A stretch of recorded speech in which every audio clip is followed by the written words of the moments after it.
di sini saya akan menceritakan tentang tokoh dan peran Romeo dan Juliet. Tokoh dan peran: Romeo sebagai pangeran, Juliet sebagai putri kerajaan, Tybalt sebagai sepupu Juliet, Mercutio sebagai teman Romeo. Unsur sebab dan akibat. Sepupu Juliet, Tybalt yang sangat membenci Romeo. Pada suatu saat mereka bertemu di jalan dan mereka bertarung. Dan di pertarungan itu Mercutio terbunuh, sehingga membuat Romeo kesal dan membunuh Romeo sebagai rasa balas dendam karena telah membunuh Mercutio. Hal ini membuat Romeo harus bersembunyi dan meninggalkan Juliet agar nyawanya aman. Juliet di istana dijodohkan oleh orang tuanya dengan seorang pangeran bernama Paris.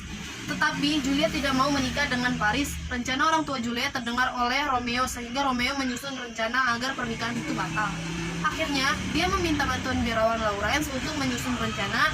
Biarawan mau membantu dan berjanji akan mengirimkan surat yang berisi rencananya ke Romeo.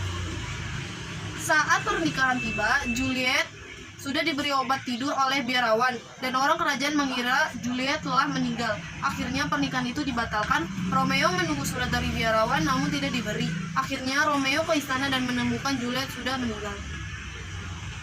Padahal Juliet hanya diberi obat tidur saja. Romeo yang tidak tahu tentang rencana itu mengira bahwa Juliet benar-benar meninggal dan ia sangat terpukul atas hal itu dan ia pun memutuskan untuk bunuh diri.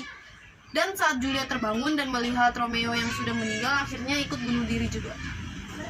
Pesan moral dari cerita Romeo dan Juliet dapat kita ambil sebuah nasihat berharga. Cinta memang memainkan peranan penting dalam segala sisi kehidupan manusia. Segala perbuatan atau tindakan yang didasari dengan cinta terus akan menghasilkan buah yang baik. Terima kasih, saya Rahmadina. Sekian dari saya. Assalamualaikum warahmatullahi wabarakatuh.